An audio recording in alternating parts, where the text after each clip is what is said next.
से सरिया आता है उनको आगे अब्दुल बारी सिद्दीकी जी से भी आग्रह है।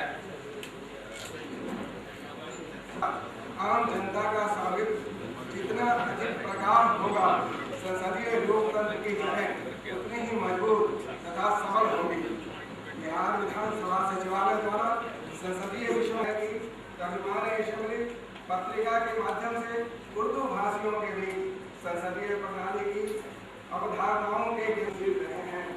उनके प्रोत्साहन एवं अपेक्षित संरक्षण के फलस्वरूप कि आज हम उर्दू साहित्य के लिए तर्जुमाने-ए-शमली पत्रिका का प्रकाशन कर उर्दू साहित्य को एक अनुपम भेंट समर्पित कर पा रहे हैं।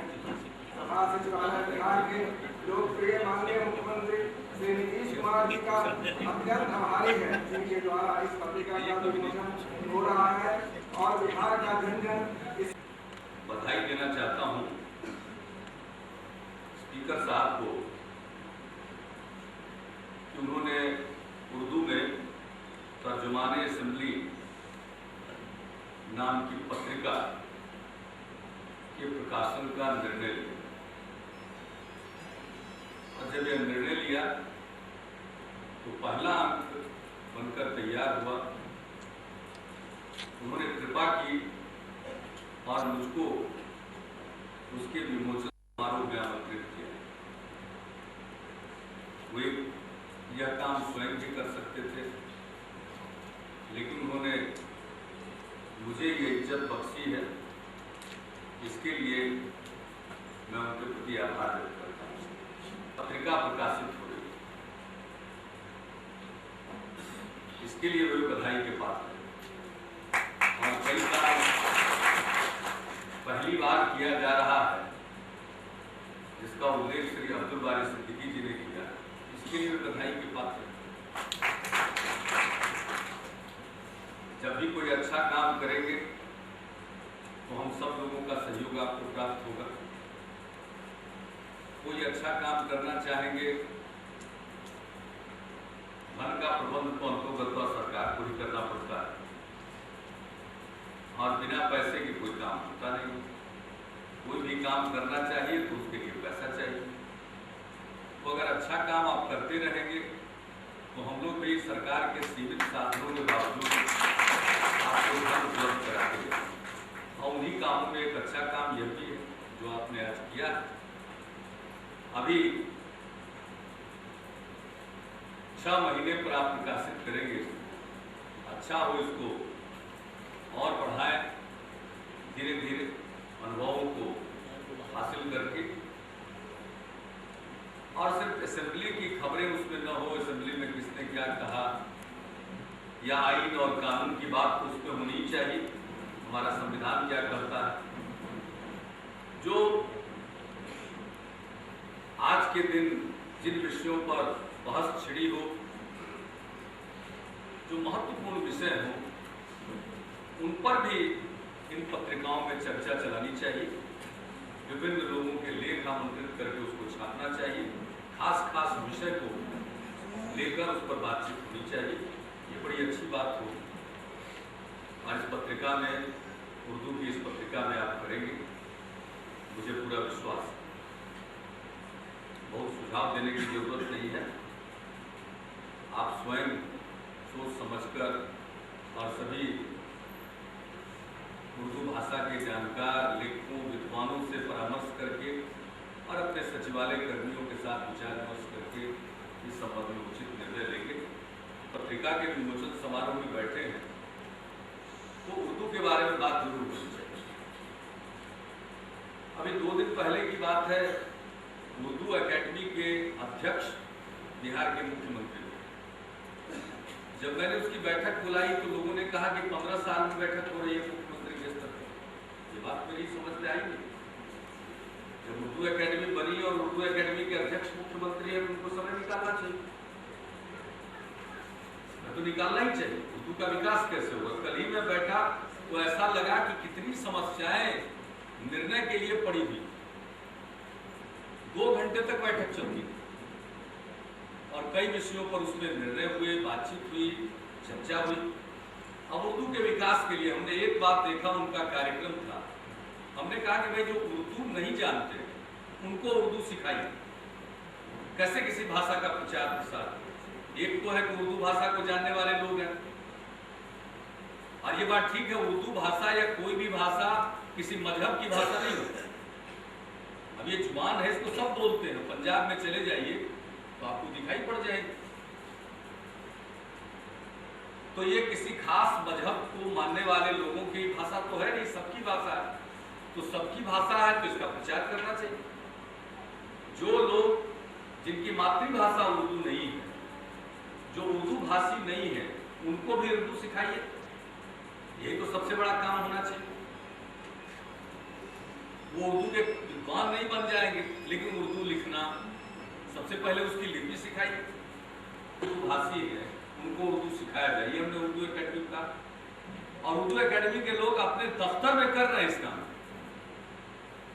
अपने दफ्तर में कर रहे हैं। 15 दिन में कुछ सिखा देते हैं लोगों को, और जो सीखने आता है उसको एक प्याली चाय भी देते हैं। हमने कहा बड़ा अच्छा है, तो वहां जाए और उर्दू पढ़ने लिखने लायक लोग सीख जाए, उनको एक प्याली चाय भी दीजिए, और जो पढ़ाने वाले लोग हैं उनको अच्छा खासा ऑनरेरियम भी दीजिए। इससे 50%। अब हिंदी, अब ये हम लोगों की जो जुबान है हिंदी और उर्दू, यानी जो हिंदुस्तानी जुबान, वो सबसे अच्छी जुबान। हिंदी और उर्दू का जो मिला जुला रूप है हिंदुस्तानी। अब हिंदी के कई विद्वान हैं संस्कृत का शब्द लेकर के हिंदी को समझते हैं हम संस्कृत कर रहे हैं। उसी प्रकार से अन्य भाषाओं में भी ये बात आती है। मेरी समझ से जुबान वही है जो आम लोग बोलते हैं, उसके कितना करीब वो पहुंचता है, और भाषा का विकास उससे भी संभव होता है। अब हिंदी का देखिए, एक से एक हिंदी सभाएं जो हिंदी का विकास नहीं कर पाए, वो फिल्मों के जरिए हो गए, और वो चलती फिरती भाषा, लोग फिल्म देख देख करके हिंदी सीख गए। अगर जोर से उसको चलाया जाए कि सिखाओ हिंदी, तो मन रिएक्ट करेगा, लेकिन कुछ मत बोलो, इस प्रकार से लोग सीख लेते हैं। उसी प्रकार से उर्दू के बारे में मैंने अभी उर्दू एकेडमी ये फैसला लिया कि इस प्रकार का काम आगे बढ़ाइए कि गैर उर्दू भाषी जो है वो उर्दू सीख सके। दूसरा भाषा तो है उर्दू, लेकिन विधानमंडल की भाषा नहीं। भाई जब विधानमंडल की भाषा नहीं है तो विधानमंडल की भाषा बनाइए। जब द्वितीय राजभाषा तो क्या करना पड़ेगा? हम लोग संसद के सदस्य रहे, क्या करना पड़ता है? आपने अभी कहा, उसको तत्काल ये जेहन में बात आई, क्या करना पड़ता है? दिल्ली में क्या होता है? हिंदी और उर्दू, एक माफ करिए, हिंदी और अंग्रेजी, वो चलता रहता है, साइमल्टेनियस ट्रांसलेशन चलता रहता है। अधिक से अधिक यही बात आएगी। अभी महामहिम राष्ट्रपति जी आए थे तो हो गया था ना प्रबंध, कोई ऐसा बड़ा भारी चीज नहीं है, कुछ लोगों को तो रोजगार भी मिल जाएगा। तो आप देखें, मैं तो आग्रह करूंगा विधानसभा के अध्यक्ष से और विधान परिषद के माननीय कार्यकारी सभापति से, आप दोनों बैठिए, विभिन्न दल के लोगों से बातचीत करके देख लीजिए, और मेरी समझ से लोकसभा और राज्यसभा का अनुभव जान लीजिए। सरकार को इस चीज को लागू करने में बेहद खुशी होगी, लेकिन विधानमंडल के अंदर क्या करना है ये तो आपका डोमेन है। हम फिर कहते हैं कि आप ऐसा तय करिए। मैं आज आपसे आग्रह करता हूं कि विधानमंडल की भाषा बनाने के लिए, उर्दू को विधानमंडल की भाषा बनाने के लिए आपको जो कार्यक्रम बनाना पड़े वो कार्यक्रम बनाइए, और उसके लिए जो कुछ भी सरकार को करना पड़ेगा हम करेंगे, आपके लिए विरोध करेंगे। और ऐसा एक बार फिर विधानसभा के माननीय अध्यक्ष जी को मैं अपनी तरफ से, और उन्होंने बड़ा अच्छा कहा, आजादी की लड़ाई में किन लोगों का योगदान था, हर स्तर पर योगदान रहा है, गरीबों का योगदान रहा है, उपेक्षित तबकों का योगदान रहा है, जो अल्पसंख्यक समाज के लोग हैं उनका योगदान रहा है, और सबों के योगदान के चलते देश की आज़ादी मिली है। इसलिए आज़ाद भारत में सबको शान के साथ जीने का अधिकार है, और सबको उसका हक मिलना चाहिए। इस बात को मान करके ही हम लोगों को आगे अपना कदम उठाते रहना चाहिए। तो इन्हीं शब्दों के साथ आपने का अवसर दिया, इसके लिए मैं धन्यवाद देता हूँ।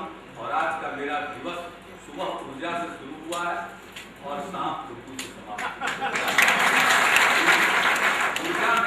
ऊर्जा में बहुत सारा शब्द हम चूंकि उर्दू भाषी हम नहीं है, लेकिन समझने की कोशिश करते हैं और देखते हैं उसमें इतना तेज है, मिठास तो है ही। आप भी आगे बोलते, ये तो अगला शब्द मेरा मुंह से छीन लिया। इनकलाब करने के लिए नवादा में रहना चाहिए था। आज के लिए स्पीकर साहब के साथ खाली तो फिल्म तो ब्लैक कर दिया बिना परीक्षा को पास कर। तो इस उर्दू जुबान में आपने इस पत्रिका का प्रारंभ, पत्रिका के प्रकाशन को की शुरुआत की है, इसके लिए बहुत बहुत आपको शुभकामनाएं हैं।